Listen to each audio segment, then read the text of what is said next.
Coachella 2023. Oh boy, I hope you have your sunglasses on because there's a lot of strobe performances. Hey, howdy, hello. We're talking about Coachella Day 2. We're going to refine it a little bit from the last one. We're going to show you using them fairly to not trigger the copyright system that is YouTube.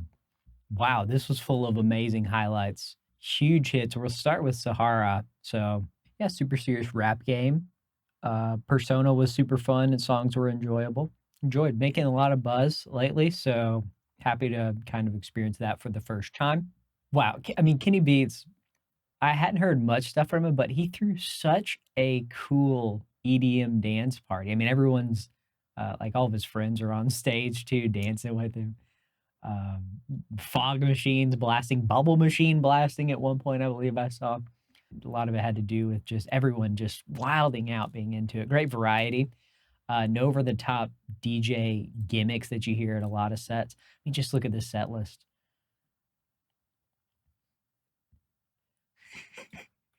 And it wasn't stale at all, just kept so much variety. Even the songs I didn't necessarily like, it was just cool to see him do an interpretation of it in the party form. Yeah, great. Super. Show you another one from the Sahara Stage. Elderbrook, passionate vocals, and we're pretty into the beats. It was decent variety in visuals, passionate performance. And he was really humble about it too, which was awesome to see. This was interesting too. I'm going to butcher the pronunciation. Diljit Dosanjh. Really exciting, Middle Eastern. Not quite like microtonal or what you think maybe stereotypically, but just full of bright culture and fun dance. Something you don't get to see much over here. So it's really fun, positive dance beats that definitely would fit on any pop Spotify playlist, but still, of course, the language barrier. But like I said, super fun. Yeah, Tale of Us came on. Meat and Potatoes, EDM, rave stuff. Yeah, just super cool to see the drop, or the lasers bouncing up and down. Yeah, super rave. Wild, really wide feeling, nice ambience to it. Another one on the stage, really good for the fact that it's like a emo sad boy rap, good performance given, and really great turnout. Cool stage effects and really good musicianship. Not normally something I would gravitate towards. Had some cool moments. Yeah, boy. Yeah, haven't studied these guys' lore academically, so can't really speak to that. The energy was definitely wild, and their performances were definitely playing up to the crowd and keeping it wild. Definitely be more fun to be out in the middle out there and knowing more of their tracks. Next stage was the Mojave. This was full of engaging rap. Hadn't heard AG Club before. Really gave their all. I did catch Snail Mail. Had heard some of their stuff before, and some of the production is really dreamy lo-fi indie, and live it was much more laid back, relaxed, and more rock forward. She admitted it too, that they were a little bit how do I say, fatigued. Everyone sounded really good and in syncing together. Enjoyed the vibe. Young Lean came on and did more emo rap. I didn't have a clip of that. Pretty decent. Muramasa. Yeah, hadn't heard much Muramasa, maybe a few tracks here or there. Wow, just big sound, cool production, and really energetic performance. A couple features came out as well. There's a set list too. That last song's awesome, Firefly. It's a big one apparently as well. Remy Wolf busted on the scene. Charisma at 10 out of 10. And party vibes at an 11. Just soaring vocals. Super upbeat instrumentation. Fast raps even at times. Funk infusion in there. Crowd obviously going crazy. But yeah, just the charisma, energy. Loved it. Remy Wolf set right there. Jai Paul, London Electro. A little bit of R&B and pop in there too. Invented Teclota? Don't know what that is. But I mean, this is the same genre as in 1975 in that sense, but without the sort of like obscure referential metaphors. And more like funky flavored disco. Show you Underworld. This is something I'd never heard of either. and really up-tempo EDM rave, but that's all you need. You just need an audio engineer who has the giant mixer board and gear in front of him and an interpretive dancer. That's all you need to have a really standout EDM set. And a bunch of lasers. That helps. Then one of the biggest sets of the night, Labyrinth, orchestral electro pop with like gospel choir behind him on this really cool upside down triangular set full of even more lasers, and kind of sounded like Billie Eilish. Speaking of Billie Eilish, and then there she is, Billie Eilish appears and doing a song together. Labyrinth, I've Never Felt So Alone was the one with Billie Eilish. Hadn't heard Labyrinth before. It does kind of fill that Venn diagram of like, or orchestral electronic, really big, bold, and ambient. Let's see. A few interesting moments here. Scowl. Did some punk tinged rock and roll. Definitely going at it. Crowd was into it. Looks like they knew their stuff. Then Bratty, another sort of a little bit of rock, more indie rock, and then like dream pop and shoegaze almost. Not quite shoegaze, but indie pop. This is cool. Seen people talking about the Ethel Cain set. Hadn't heard of them. Hadn't heard much music from them. Definitely laid back, vibey. Kind of alt indie pop, but definitely in that indie pop world. Really made you feel good. The crowd was getting into it. As always, great. Yeah, just great back and forth. Linda's just get down with. Really cool indie rock band. Great chemistry. Great combination. Look like they enjoy playing with each other. And great, again, musicianship. Sounded fun. Hadn't heard the Breeders before. They've been around a while. Songs going back as far as 1990, it looks like here. And new albums. Not a lot in between 2008 and 2018, but 90s indie rock style. It looks like the Linda's playing with the Breeders. Drummer, just whole kit's bouncing up and down. I enjoyed watching the drummer, especially, as those people did. Another great band right here that fits that Venn diagram of jazzy pop, very soulful, and yet still like all of a sudden you hear indie rock guitars and loud drums, and they just play so delicately and with nice bounce and good vibrations. That's all I gotta say. Hadn't heard them. Would definitely dive into more of their stuff. 5-piece jazz influenced synth pop band from Taipei, Taiwan. Yeah, I'm glad they were there, and that would be one I would listen to again. Bakar. It had this familiar sort of straight lo-fi indie vibe at first, like Nilüfer Yanya maybe, or some of that you've kind of heard of the laid back, almost 90s style, 90s lo-fi indie. This is even more laid back and even more chill at times, and then energetic, and the crowd gets into it, and everyone's riding along the beat. Really tight. Enjoyed the flows there. Nia Archives going crazy. Great fun DJ set. If they weren't breakbeats, they were especially high tempo. And yeah, that I love DJ sets that are up to 10 the whole time. Every song is up to 10 the whole time with good dynamics and variety in between. So the Archives going at it. Also, hadn't heard this artist before, Umi. Really good, feel good, happy. Some of the songs were really fist pumping, and some were laid back and slow and jazzy. Just smooth. Really in sync. Loved the movements of the pieces. Always a sucker for good jazzy soul R&B. Speaking of jazzy, oh boy, Dinner Party, one of my highlights. Huge fan of Kamasi Washington right there. Total surprise, saw Dinner Party and wasn't sure what it was for whatever reason, and then I knew everyone in it. Just instrumental focus, just pure jazz greatness. And then they had a DJ set in the middle at some point. Drummer was incredibly tight. The whole thing was really, really tight. Great set. How much a dollar cost? That was part of the DJ set. That was incredible. Incredible performances. Skipped Eliana, a Palestinian Chilean singer, pop star, apparently superstar. Felt really vivacious, and dancey like you would hear maybe almost island music stereotypically, but that's not even a fair assessment. It's just so elevated, and of course the musicianship of the band was really, really tight. Love that. Really nice surprise. Then we had Shinsia, Jamaican dancehall music, still super pop focused and translated well in a sort of festival environment, almost not quite as pop as Rihanna. I would say a little more toward the jazz, rap, and soul more than the pop. That was definitely cool to watch. Was super looking forward to the Yeji. Talked about her as some of my favorite songs of the past years. American pop, soul, electro, electro house, hip house, but sprinkles in her Korean, such beautiful arrangements and styles.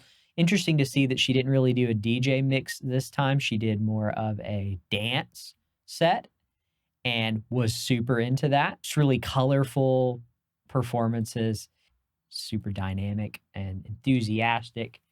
Then she does the intro to Rain Girl. She smashes the picture of herself. Super epic. Everyone's waiting for the drop.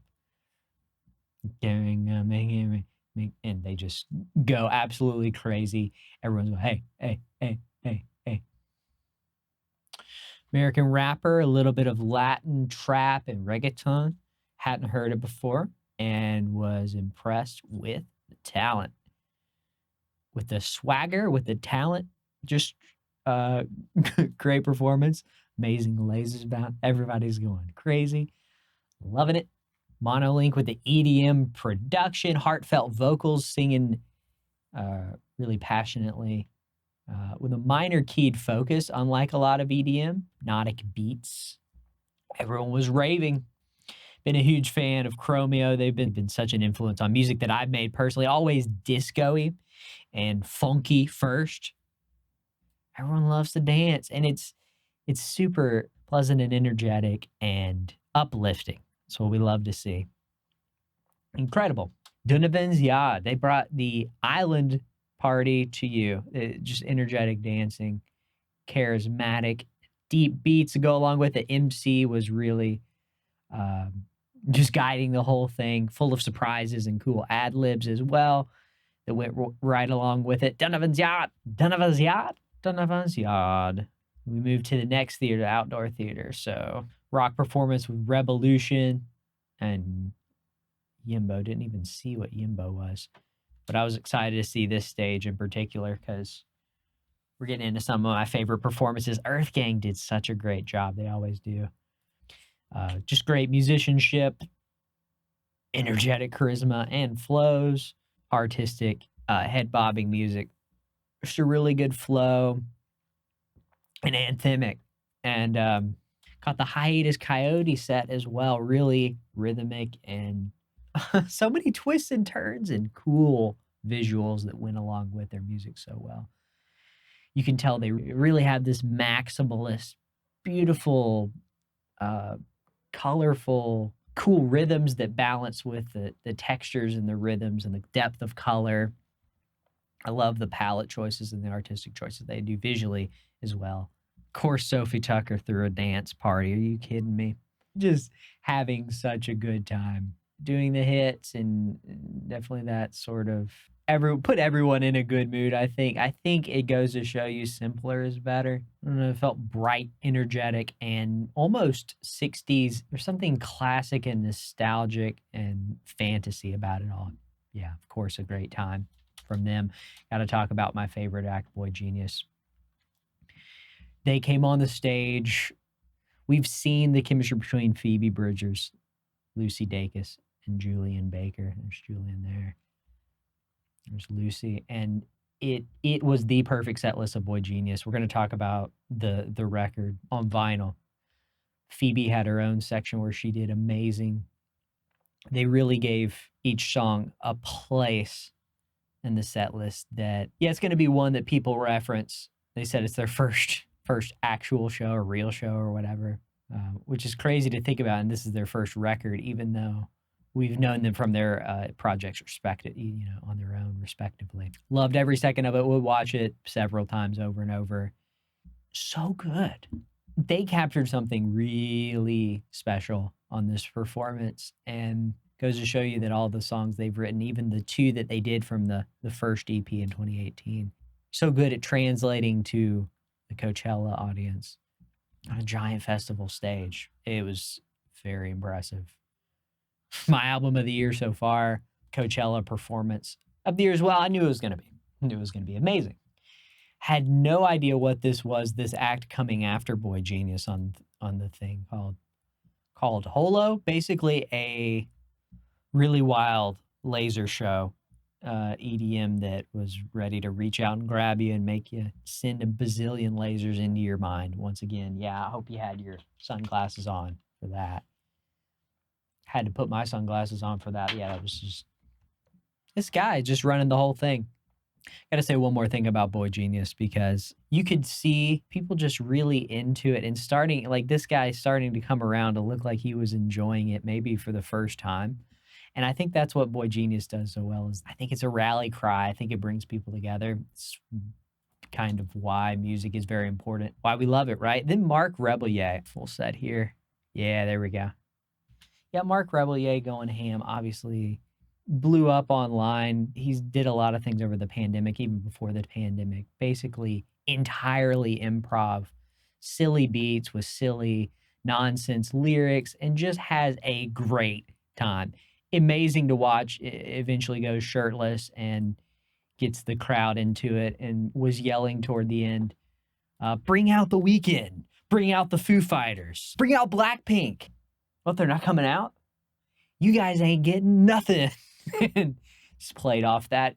He's always really respectful, though. Just a great guy. Now we're on the main stage, so we'll talk about 070 Shake. Didn't know any music or how big of a deal 070 Shake was. Apparently signed to Kanye West's label. It's really dynamic performance and powerful rapping, energy forward. Was really humble to just be there and have a good show. So I appreciated that performance. Hadn't heard how much buzz was around this amazing rap. Charlie played the banger. She came out with Lightning. Really good choreo that went along with the vibes and the music. Yeah, everyone's having a good time. Energy was high. She played I'm gonna make you my baby, one of my favorite songs of last year. Did an interpolation of Welcome to My Island by Caroline Polachek, one of also my favorite albums of this year. Troye Sivan came out. They did a little section together, had great chemistry and a great time. Just super fun. Loved it. Slay all day. Also, who slayed other than Miss Rosalia from Barcelona, Spain.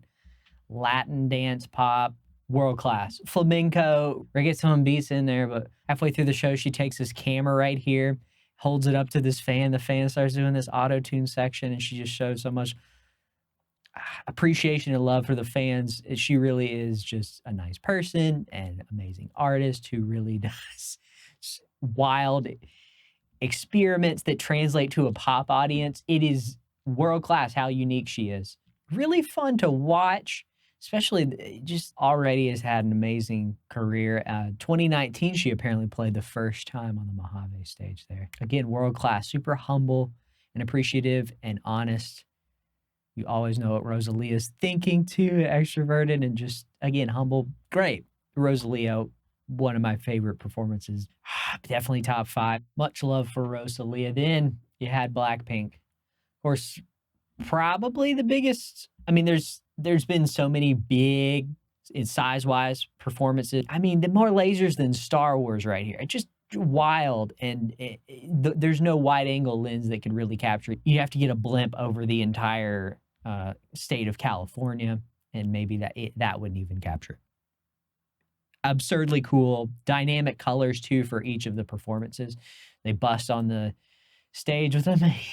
Just amazing, over-the-top, maximalist sets and production, world-class choreography that everyone was talking about. Apparently, Lisa was slaying. Where is she at? There she was on the right. Yeah, just like definitely good and influential K-pop music, but I was surprised personally with how much dubstep was in, and some funk soul in there too that I kind of enjoyed. An outstanding, fun party that people will be talking about for years and years. That was apparently, yeah, there was just some amazing dance moves and songs. They were showing some clips from that moment of La Lisa. Have no, I'm going to be honest, I have no idea what all the hype is around the Lisa thing, but it's just cool to see that sort of energy on a big stage. Super impressed. Here's the set list if you're curious. Drone show, an opening video, 3 acts. Yeah, that's been Coachella Day 2. Super thanks for coming along the ride. We're coming into Day 3. I'm going to have more things to say because there's some super big performances coming for Day 3. Oh boy. Let me go ahead and show you some of them that we're looking at over here. Porter Robinson Caliucci talked about her on Day 1 popping in for Kate Renata's performance. Bjork, Frank Ocean. Yeah, that's going to be the highlight of a lot of people's nights. Ray Stramer, tons of festivals back in the day, 5-6 years ago. So they're back. Dominic Fike. There's just too many. I don't want to name drop one and like miss 5 other ones. And I'm gonna miss too many. Yeah, Alex G, Knocked Loose. I got some pop punk. Got Wise Blood. Really looking forward to Wise Blood, especially. Hadn't seen Willow. Christine and the Queens gets a big set. IDK. Whoa, Paris, Texas. Not the Lana Del Rey song, no. I don't know. Lotto. A Boogie. Always good to see new music that I'd never heard. And maybe find some bands of new favorites. So a Boogie. I guess that was formerly a Boogie with the hoodie. No hoodie anymore. Anyway, you need to keep on grooving your way. We'll see you tomorrow.